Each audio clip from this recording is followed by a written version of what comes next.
ओम शांति। 15 नवंबर 2024 के ईश्वरीय महावाक्य। पहले सुनते हैं आज की मुरली से होमवर्क। बाबा ने कहा, अपनी जांच करो कि कितना समय बाप की स्मृति रहती है, क्योंकि स्मृति में है ही फायदा, विस्मृति में है घाटा। अपनी बेहद की डायरी में चार्ट नोट करना है कि हमने याद में रहकर कितना फायदा बढ़ाया, घाटा तो नहीं पड़ा। याद के समय बुद्धि कहाँ कहाँ गई। इस जन्म में छोटेपन से हमसे कौन कौन से उल्टे कर्म अथवा पाप हुए हैं वह नोट करना है। जिस बात में दिल खाती है उसे बाप को सुनाकर हल्का हो जाना है।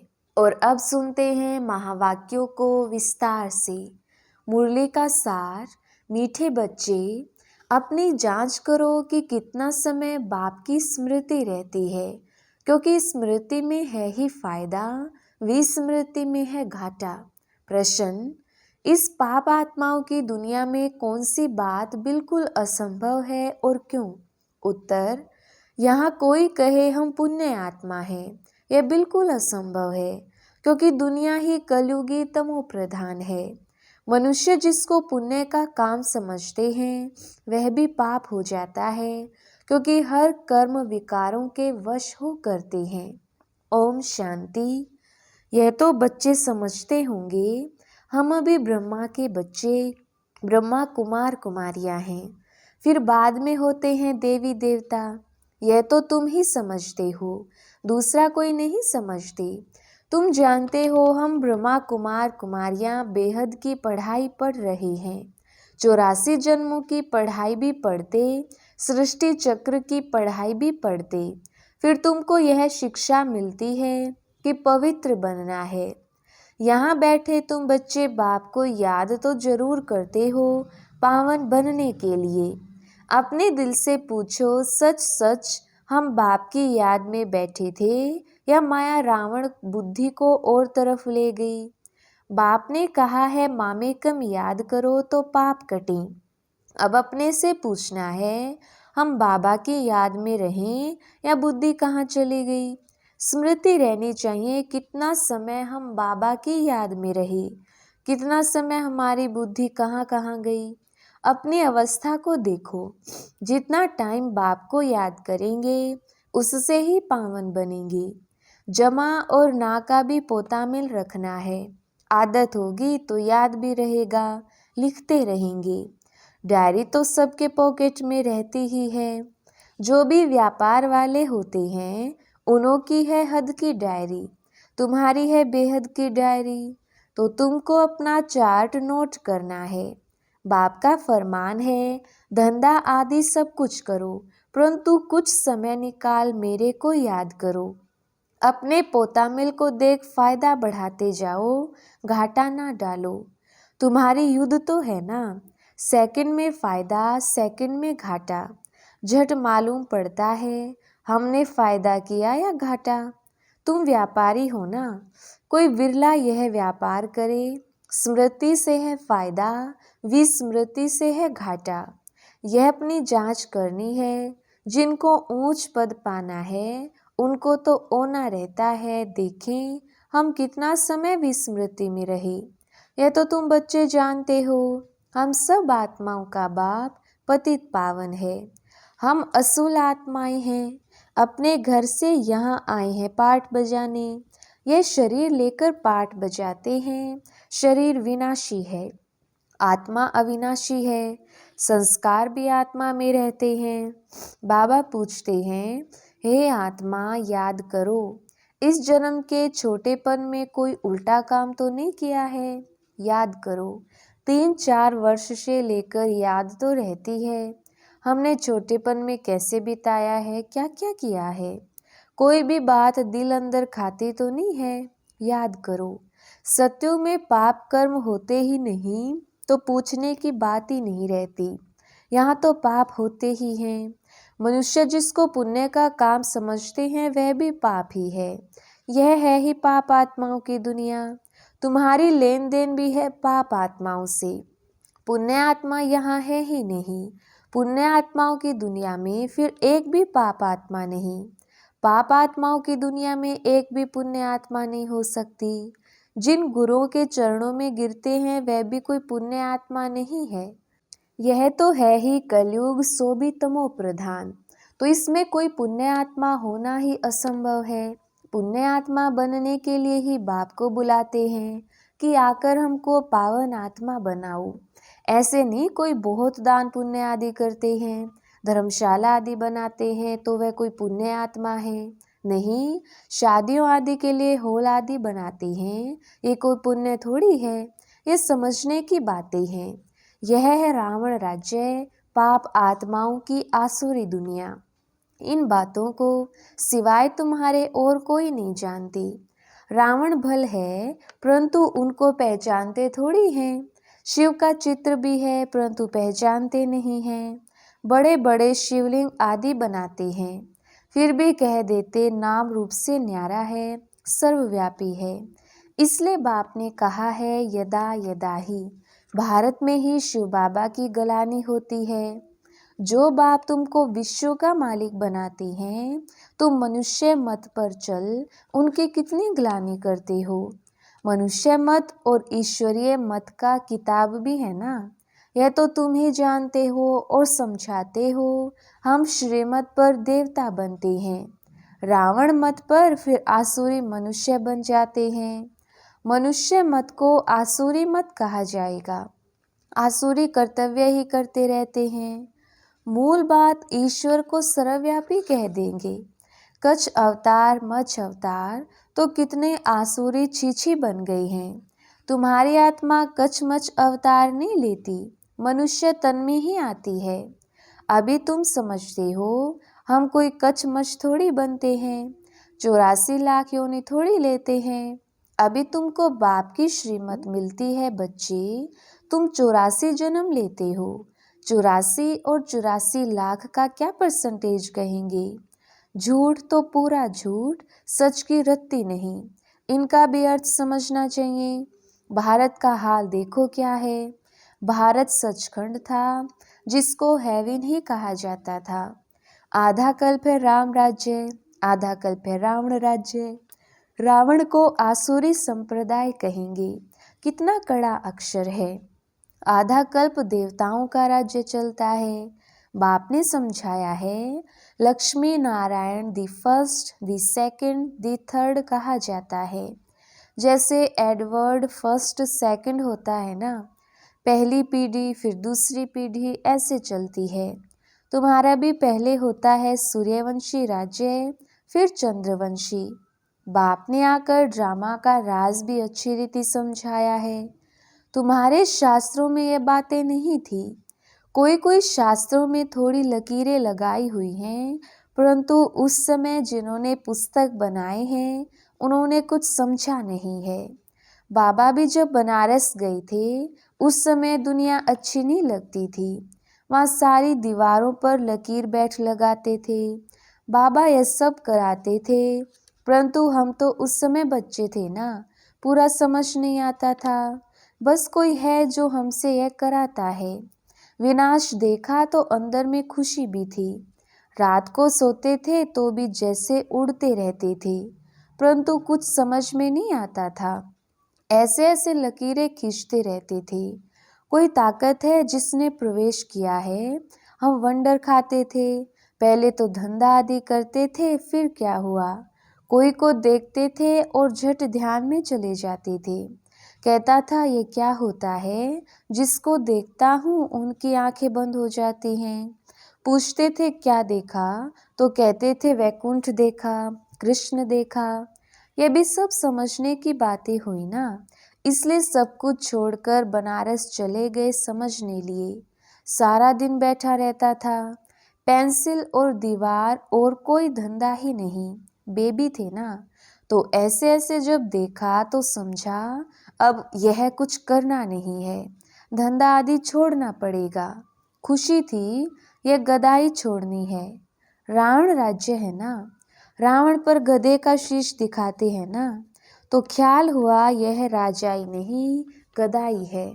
गधा घड़ी घड़ी मिट्टी में लथेड़ कर धोबी के कपड़े सब खराब कर देता है। बाप भी कहते हैं तुम क्या थे, अब तुम्हारी क्या अवस्था हो गई है। यह बाप ही बैठ समझाते हैं और यह दादा भी समझाते हैं, दोनों का चलता रहता है।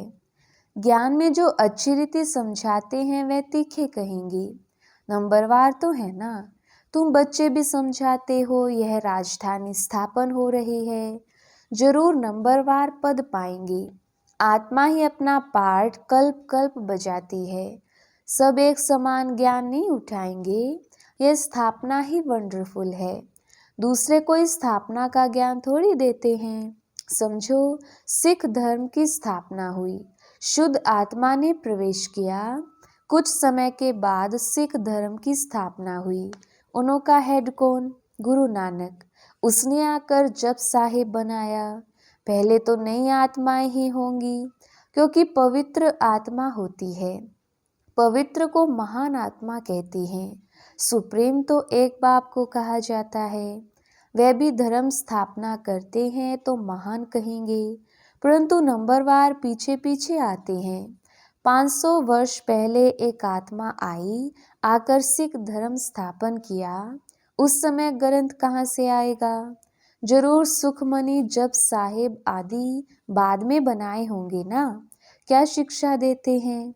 उमंग आता है तो बाप की बैठ महिमा करती हैं।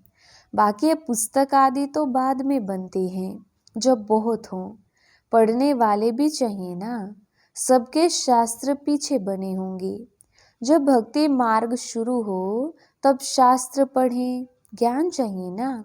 पहले सतो प्रधान होंगे, फिर सतो रजो तमो में आते हैं। जब बहुत वृद्धि हो तब महिमा हो और शास्त्र आदि बने, नहीं तो वृद्धि कौन करे? फॉलोअर्स बने ना। सिख धर्म की आत्माएं आवे जो आकर फॉलो करें, उसमें बहुत टाइम चाहिए। नई आत्मा जो आती है उनको दुख तो हो नहीं सकता, ला नहीं कहता। आत्मा सतो प्रधान से सतो रजो तमो में आवे तब तो दुख हो, ला भी है ना। यहाँ है मिक्सअप, रावण संप्रदाय भी है तो राम संप्रदाय भी है। अभी तो संपूर्ण बने नहीं हैं, संपूर्ण बनेंगे तो फिर शरीर छोड़ देंगे।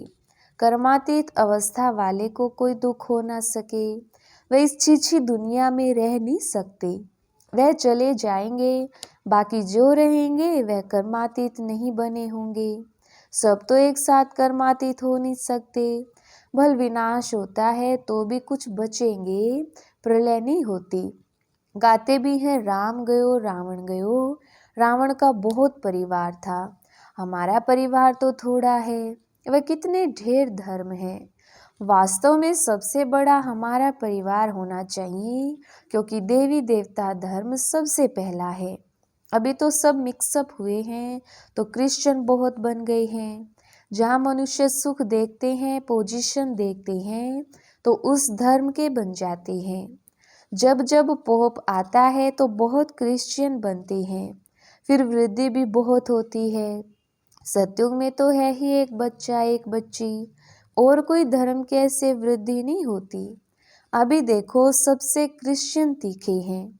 जो बहुत बच्चे पैदा करते हैं उनको इनाम मिलता है, क्योंकि उन्हों को तो मनुष्य चाहिए ना, जो मिलिट्री लश्कर काम में आएगा। है तो सब क्रिश्चियन, रशिया अमेरिका सब क्रिश्चियन है। एक कहानी है, 2 बंदर लड़े, माखन बिल्ला खा गया। ये भी ड्रामा बना हुआ है। आगे तो हिंदू मुसलमान इकट्ठे रहते थे, जब अलग हुए तब पाकिस्तान की नई राजाई खड़ी हो गई। ये भी ड्रामा बना हुआ है। 2 लड़ेंगे तो बारूद लेंगे, धंधा होगा। ऊंचते ऊंच उनों का यह धंधा है, परंतु ड्रामा में विजय की भावी तुम्हारी है। 100% सर्टेन है, तुम्हें कोई भी जीत नहीं सकती। बाकी सब खत्म हो जाएंगे। तुम जानते हो नई दुनिया में हमारा राज्य होगा, जिसके लिए ही तुम पढ़ते हो, लायक बनते हो। तुम लायक थे, अब ना लायक बन पड़े हो, फिर लायक बनना है। गाते भी हैं पतित पावन आओ, परंतु अर्थ थोड़ी समझते हैं। यह है ही सारा जंगल। अब बाप आए हैं, आकर कांटों के जंगल को गार्डन ऑफ फ्लावर बनाते हैं। वह है डीटी वर्ल्ड, यह है डेविल वर्ल्ड।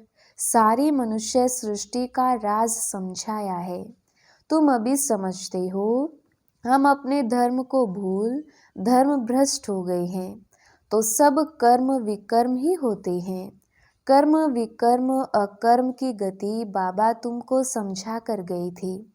तुम समझते हो बरोबर कल हम ऐसे थे, फिर आज हम यह बनते हैं। नज़दीक है ना। बाबा कहते हैं कल तुमको देवता बनाया था, राज्य भाग्य दिया था, फिर सब कहाँ किया। तुमको स्मृति आई है भक्ति मार्ग में हमने कितना धन गवाया है। कल की बात है ना। बाप तो आकर हथेली पर बहिष्ट देते हैं। यह ज्ञान बुद्धि में रहना चाहिए। बाबा ने यह भी समझाया है, यह आंखें कितना धोखा देती हैं। क्रिमिनल आई को ज्ञान से सिविल बनाना है। अच्छा, मीठे मीठे सिकिलदे बच्चों प्रति माता पिता बाप दादा का याद प्यार और गुड मॉर्निंग। रूहानी बाप की रूहानी बच्चों को नमस्ते। हम रूहानी बच्चों की रूहानी बाप दादा को याद प्यार, गुड मॉर्निंग और नमस्ते जी। धारणा के लिए मुख्य सार। पहला पॉइंट, अपनी बेहद की डायरी में चार्ट नोट करना है कि हमने याद में रहकर कितना फ़ायदा बढ़ाया, घाटा तो नहीं पड़ा। याद के समय बुद्धि कहाँ कहाँ गई। दूसरा पॉइंट, इस जन्म में छोटेपन से हमसे कौन कौन से उल्टे कर्म अथवा पाप हुए हैं वह नोट करना है। जिस बात में दिल खाती है उसे बाप को सुनाकर हल्का हो जाना है। अब कोई भी पाप का काम नहीं करना है। वरदान, कर्म बंधन को सेवा के बंधन में परिवर्तन कर सर्व से न्यारे और परमात्म प्यारे भव। विस्तार, परमात्म प्यार ब्राह्मण जीवन का आधार है, लेकिन वह तब मिलेगा जब न्यारे बनेंगे। अगर प्रवृत्ति में रहते हो तो सेवा के लिए रहते हो। कभी भी यह नहीं समझो कि हिसाब किताब है, कर्म बंधन है, लेकिन सेवा है। सेवा के बंधन में बंधने से कर्म बंधन खत्म हो जाता है। सेवा भाव नहीं तो कर्म बंधन खींचता है। जहाँ कर्म बंधन है वहाँ दुख की लहर है। सेवा के बंधन में खुशी है। इसलिए कर्म बंधन को सेवा के बंधन में परिवर्तन कर न्यारे प्यारे रहो तो परमात्म प्यारे बन जाएंगे। स्लोगन, श्रेष्ठ आत्मा वह है जो स्व स्थिति द्वारा हर परिस्थिति को पार कर ले। अच्छा, ओम शांति।